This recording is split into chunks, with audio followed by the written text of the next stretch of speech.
Hey everyone, welcome to CLAT point and let's start आज का the Hindu news discussion. काफ़ी कुछ है पढ़ने के लिए, काफ़ी कुछ है सीखने के लिए।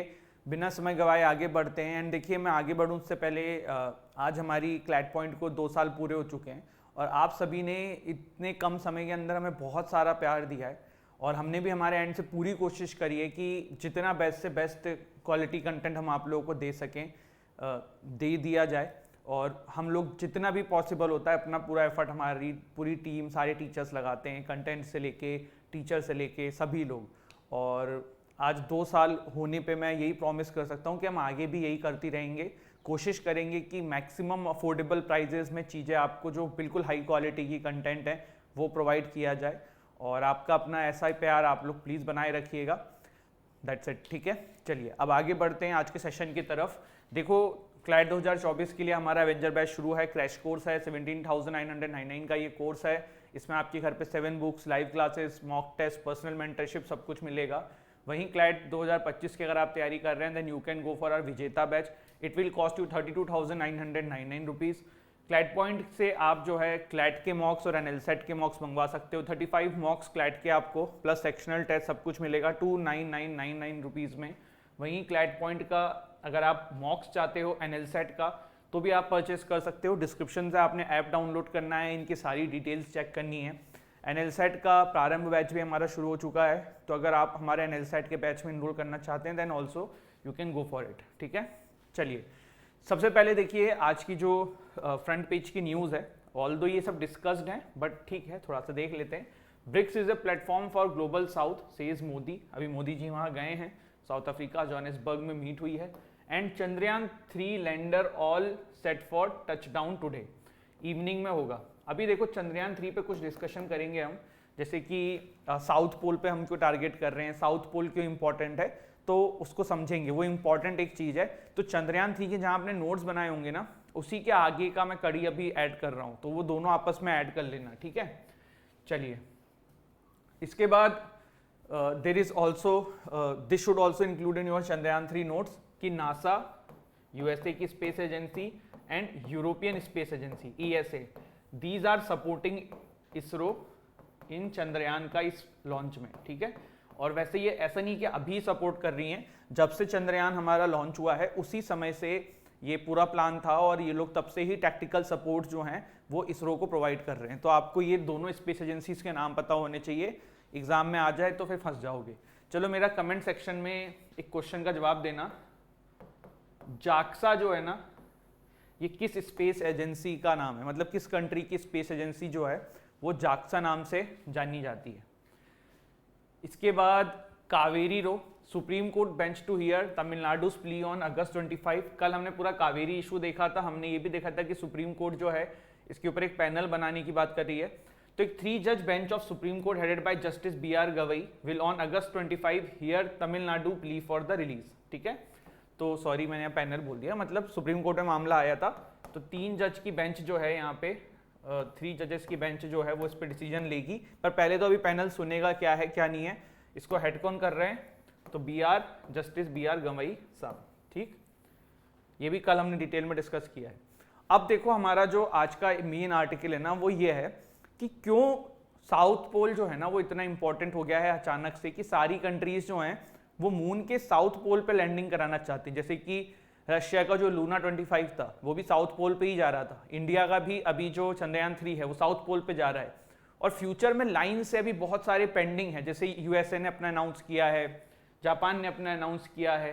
तो ये क्यों कर रहे हैं, देखो साउथ पोल ना क्यों इंपॉर्टेंट है, पहले ना थोड़ा सा मैं आपको पहले एक चीज और समझ लो। अर्थ एंड मून के बीच की डिस्टेंस कितनी होती है, 384,400 किलोमीटर्स। ठीक, अब देखना इस इमेज को देखो, सारी चीजें आपको क्लियर हो जाएंगी। ठीक है, ये देखो मून का साउथ पोल मान सकते हैं, है ना। अब यहां से देखो सन की जब रे वे आती होगी तो इस पोर्शन में तो कुछ नहीं पड़ रहा है, ये जो बैक वाला पोर्शन है। ठीक, अब जब मून यहां पे भी रहता है तो मून रोटेट हो जाता है, तो ये जो साउथ पोल है उस समय इस साइड में चला जाएगा और नॉर्थ वाला इधर रहेगा। तब भी सन का प्रकाश जो है वो आपके नॉर्थ वाले ही पोस्चर पे रहेगा। कहने का मतलब ये है कि साउथ पोल ऐसा पार्ट है मून का जहां पे न जाने कितने सालों से सूरज की किरणें ही नहीं गई हैं। मैं फिर से रिपीट कर रहा हूं, साउथ पोल वो पार्ट है मून का जहां पे कभी भी सूरज की किरणें गई ही नहीं है। क्यों नहीं गई है मैंने लॉजिकली आपको समझाया है। मान लो जब ये फुल मून रहता है तब भी ये इस पोजीशन में रहता है, तो साउथ पोल तब इधर रहेगा, सूरज की किरणें नहीं आएंगी। और जब ये यहां पहुंचेगा न्यू मून में तब भी रोटेट होता है ना, तो यहां पे जब रोटेट होगा तब साउथ पोल इस साइड में आ जाएगा। तो एक्चुअल में साउथ पोल के ऊपर सूर्य की किरणें जाती ही नहीं है। तो रिसर्चर्स का, साइंटिस्ट का, सबका ऐसा कहना है कि साउथ पोल के अंदर जो है काफी सारे ऐसे मिनरल्स या ऐसे सारे सामान मिल सकते हैं, एलिमेंट्स मिल सकते हैं जो कि बहुत ही मतलब रेयर हों और बहुत यूजफुल हों। तो इसीलिए साउथ पोल को अभी टारगेट किया जा रहा है। देखो अगर इंडिया ने सक्सेसफुली सॉफ्ट लैंडिंग करा दी साउथ पोल पे, India will become first country जो साउथ पोल पे लैंडिंग करा रहा है। देखो लूना 25 करा रहा था लेकिन वो सक्सेसफुल नहीं हुआ। अगर हमारा इसरो, जो कि हमें पूरी उम्मीदें हो जाएगा, चंद्रयान 3 अगर हो जाता है तो India will become the first country जिसने साउथ पोल ऑफ मून पे लैंडिंग कराई है। ये सारी स्टेटमेंट ना आपके चंद्रयान 3 वाले नोट्स में चली जानी चाहिए, ध्यान रखना, ठीक है। अब पीछे आते हैं, ठीक है। तो देखो साउथ पोल में ना इस तरीके के ऐसे ऐसे आपको स्ट्रक्चर्स दिखेंगे। इसको कुछ बोलते हैं, मेरे दिमाग से भी ना क्रिएट या समथिंग कुछ ऐसे शब्द है, इसके लिए मेरे को अभी समझ में नहीं आ रहा वो क्या है, मतलब पढ़ा था मैंने बट अभी दिमाग से निकल रहा है। तो कहने का मतलब ये है कि ऐसा माना जाता है कि साउथ पोल जो है ना, इट इज वेरी मतलब वहां पे रेयर थिंग्स मिल सकती हैं, तो इसीलिए अभी उसको टारगेट किया जा रहा है। अब एक चीज और देख लेते हैं कि रशिया का लूना 25 स्पेसक्राफ्ट जो है वो क्रैश कैसे हो गया।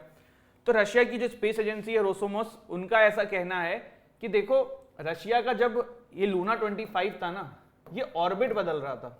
ऑर्बिट मतलब समझते हो ना, जब ये ऐसे ऐसे ऑर्बिट होते हैं, तो ये जब ऑर्बिट बदल रहा था ना, उसमें इसकी स्पीड को कंट्रोल नहीं कर पाए और ये क्रैश हो गया, ठीक है। इसीलिए लूना 25 क्रैश हुआ है, रोसोमोस का ये कहना था इसके पीछे। अब पहले ना थोड़ा सा डेटा पे मैं आऊंगा, उससे पहले देख लो और भी चीजें कि यूएसए ने भी अनाउंस किया है कि बहुत ही जल्द वो जो है साउथ पोल के ऊपर लैंडिंग कराएंगे मून के ऊपर, फिर 2025 में एस्ट्रोनॉट को तक भेजने की बात कही है। वहीं जापान के टोयोटा की कही गई है कि कार भेजी जाएगी मून के ऊपर। तो मतलब ये सभी ने अनाउंस कर दिया है, साउथ पोल को एवरीवन इज टारगेटिंग, बट अगर इंडिया ने यहाँ पे कर दिया तो हम सबसे पहले बन जाएंगे। इसके अलावा एक और चीज है, देखो जब 2009 में हमारा चंद्रयान मिशन गया था पहली बार, तो इंडिया ने ये बात डिस्कवर कर लिया था कि भाई चंद्रमा के ऊपर पानी अवेलेबल है, ऑल्दो वो वेपर फॉर्म में है, सॉलिड फॉर्म में है, लेकिन पानी वहां पे है, वाटर इज देयर। एक क्वेश्चन आपके दिमाग में आता है कि सर मून के पीछे लोग क्यों पड़े या साउथ पोल के पीछे क्यों पड़े। तो बहुत ही सिंपल सी बात है, मैंने आपको बताया कि कल को अगर कोई चीज वहां पे यूज होगी तो पहले उस कंट्री पे सबसे पहले उसके ऊपर अपना हक कौन जताएगा, जो वहां पे पहुंचा हुआ है ना। जैसे मून पे यूएसए अगर गया, इंडिया गया, साउथ पोल पे भी सिर्फ इंडिया गया हुआ है, और अगर इंडिया के जाते जाते वहां कोई चीज मिल जाए और बाकी कंट्रीज कभी ना जा पाए, तो उस पर भाई इकलौता इंडिया कहेगा ना कि यार हमने ढूंढा है, हम करेंगे। तो ऐसे ही ऐसे जो जो कंट्री वहां पे पहुंची है पहले उनका राइट बनेगा। तो पहली चीज तो ये। दूसरा है, फ्यूचर में ये भी प्लानिंग हो सकती है कि मून के ऊपर इंफ्रास्ट्रक्चर डेवलप किया जाए, कि जो हमारे साइंटिस्ट वहां जाते हैं वो जाके वहां रुक सके, पानी क्योंकि है ये, तो पानी को किस फॉर्म में कन्वर्ट कैसे किया जाएगा, तो बहुत सारी चीजें हैं, ठीक है। तो दीज आर द थिंग्स जिसकी वजह से मून के ऊपर साउथ पोल पे भी जाने की सोची जा रही है। अब एक और चीज है, आपने प्रोपल्सन करके एक शब्द अभी सुन रहे होगे कि भाई मून का जो है वो प्रोपल्शन मॉड्यूल अलग हो गया है, मून का बोलो चंद्रयान 3 का प्रोपल्शन मॉड्यूल अलग हो गया है, और आपका जो रोवर और वो है वो सॉफ्ट लैंडिंग करेगा, ठीक है, यही सुन रहे हैं ना। तो प्रोपल्शन मॉड्यूल अब क्या करेगा, तो देखो ये इस तरीके से अलग हुआ होगा, और आप यहां पे देखना ये आपका ना प्रोपल्शन मॉड्यूल जो है ये एज ए सैटेलाइट की तरह काम करेगा, and it will work as a connecting dot between ISRO and आपका चंद्रयान 3, या फिर रोवर जिसको हम बोल दें, कि जब सॉफ्ट लैंडिंग हो जाएगी, मतलब ये एज ए सैटेलाइट की तरह काम कर रहा है अब, जिसके थ्रू इसरो जो है वो यहाँ पे जो भी एक्टिविटीज होंगी उन पे रिसर्च मतलब नजर रख सकेगा, ठीक है। अब एक क्वेश्चन आता है कि सर ये सॉफ्ट लैंडिंग कैसे होती है। देखो जब मून के सरफेस से कुछ डिस्टेंस पे ये आपका रोवर रहने वाला है, तो इसमें ना एक चीज आप समझना, वो डिस्टेंस कितनी है वो तो जो भी इसरो ने सेट किया हो, पर इसके अंदर सेंसर लगे होते हैं। तो जैसे ये कुछ डिस्टेंस पे पहुंचेगा ना, यहाँ पे इंजन चालू हो जाएगा, और सॉफ्ट लैंडिंग का मतलब यही, वरना ऐसे तो बहुत तेजी से आके गिरेगा, ब्लास्ट हो जाएगा, तो वो फिर स्पीड उसकी स्लो हो जाएगी इंजन स्टार्ट होने के बाद, वो धीरे धीरे करके लैंड करेगा, जो कि प्रोबेबली आज इवनिंग तक हो जाना चाहिए। तो ये यहाँ पे कुछ चीजें थी इसमें जो नई कुछ अपडेट्स थी जो मुझे लगा आपको बता दिया जाए। रशिया का लूना 25 मैंने आपको बताया कि ये अभी क्रैश हो गया है। इसके क्रैश होने के पीछे भी काफी कारण, एक तो इन्होंने बहुत जल्दीबाजी में किया कि इंडिया से पहले कर लें, और पता है आपको इंडिया से बाद में लॉन्च हुआ है। मैं आपको ना इसका वो दिखाता हूँ, देखो लूना 25 जो है ना ये अगस्त ऑफ 10th को लॉन्च हुआ था और हमारा जो है वो चंद्रयान जुलाई को हुआ था। अब आप कहोगे कि सर ये इतना जल्दी कैसे पहुंच गया। देखो एक्चुअली इसरो का, अगर आपने अक्षय कुमार वाली एक मूवी है, मुझे नाम याद नहीं आ रहा उसका, आपने वो कुछ समथिंग ऐसी थी यार, नाम याद नहीं आ रहा, तो उस जो साइंटिस्ट थे उसमें क्या दिखाया गया था कि इसरो का सबसे पहला मेन कंसर्न रहता है कि कम बजट में किया जाए, क्योंकि ये जो रोसोमस हैं या फिर जो यूएसए हैं, नासा हैं, इन लोगों के पास बहुत बजट होता है, तो they spend a lot of money. तो इसने ना डायरेक्ट रूट अपनाया था।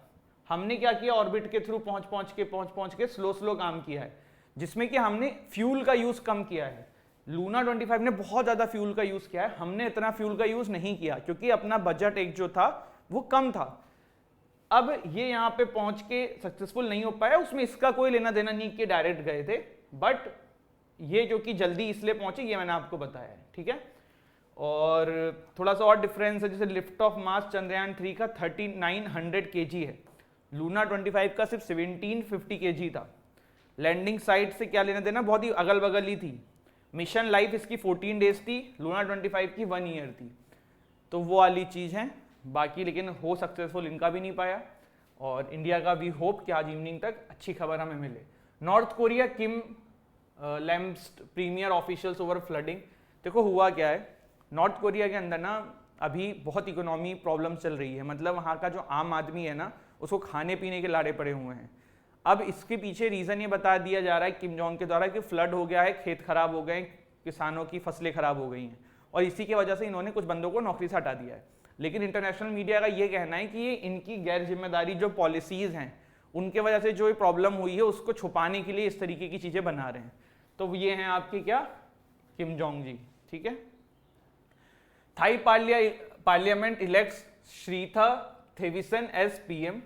तो ये अभी थाईलैंड के नए प्राइम मिनिस्टर बने। कुछ इसमें ऐसे डिटेल में जाने की चीज़ है नहीं, वन लाइनर टाइप का है, तो वो आप समझ लेना, ठीक है। तो दिस इज इट। और एक किसी ने मेरे को कल परसों में लिखा था कि सर ईरान न्यूक्लियर डील थोड़ा सा रिवाइज करा दो, JCPOA क्या है, तो मैं आपको भी बता देता हूँ। देखो JCPOA क्या है, जल्दी से रिवाइज कर लेते हैं शॉर्ट में, ठीक है।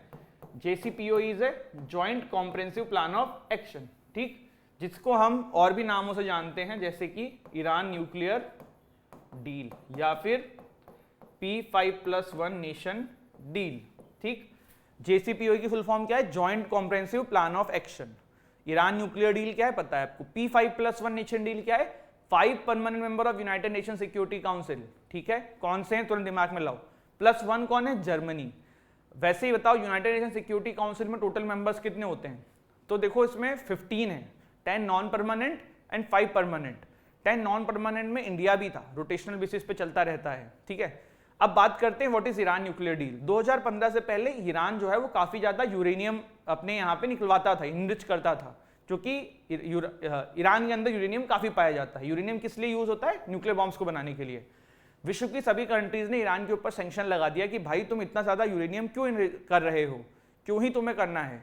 तो फिर ईरान की इकोनॉमी जब पटरी पे नहीं आई, क्योंकि जब सैंक्शन लग जाता है तो आप किसी भी कंट्री के साथ ट्रेड नहीं कर पाते हो, खुल के व्यापार नहीं कर पाते हो, आपका काफी नुकसान होता है। तो ईरान को जब डर लगा तब ईरान ने फिर ये डील जो थी P5+1 nation deal nuclear deal, इसको करने के लिए हाँ कर दी। इसमें ये हुआ कि एक प्रिस्क्राइब लिमिट से ज्यादा आप यूरेनियम को एनरिच नहीं करेंगे।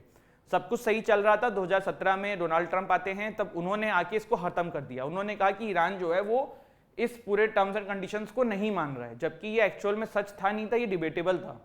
और यूएसए को उन्होंने ईरान न्यूक्लियर डील से बाहर कर दिया। देखो इसके पीछे काफी रीजंस बताए जाते हैं। पहली चीज, ईरान को इजराइल पसंद नहीं करता है, और Israel is very close allied of USA. Same Saudi Arabia भी ईरान को पसंद नहीं करता था, अब तो तब भी थोड़ा बहुत होने लगा है। तो उसके बाद से ईरान न्यूक्लियर डील ठंडे बस्ते में चली गई थी। फिर क्या हुआ, फिर ये हुआ कि बाइडेन आते हैं, तो ये उम्मीद लगाई गई थी कि ईरान न्यूक्लियर डील जो है वो रिवाइव हो जाएगी, वापस आ जाएगी। लेकिन फिलहाल बाइडेन के एडमिनिस्ट्रेशन को अब काफ़ी समय हो चुका है, लेकिन ईरान न्यूक्लियर डील रिवाइव होने का नाम नहीं ले रही है।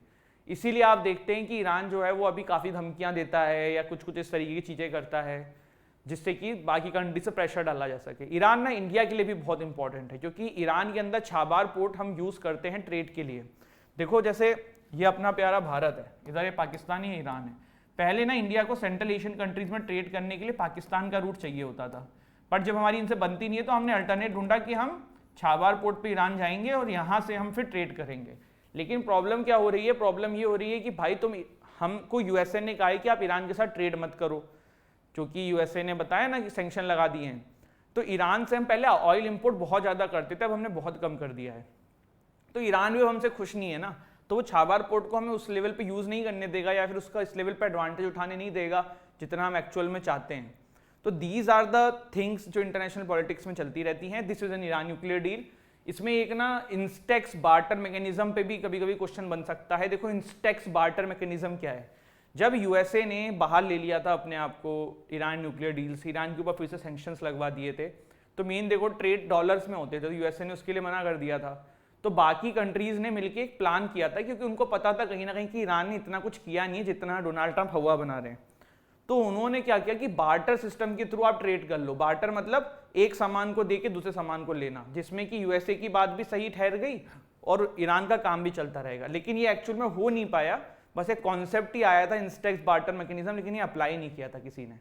तो ये था हमारा आज का session and I hope you like this video. Don't forget to like share subscribe the channel and once again thank you so much यार, आपने 2 साल हम लोगों को बहुत प्यार दिया है एंड हम लोग ऐसे ही हमारी पूरा 101% देते रहेंगे आप लोगों के लिए। Thank you so much. जय हिंद, जय भारत।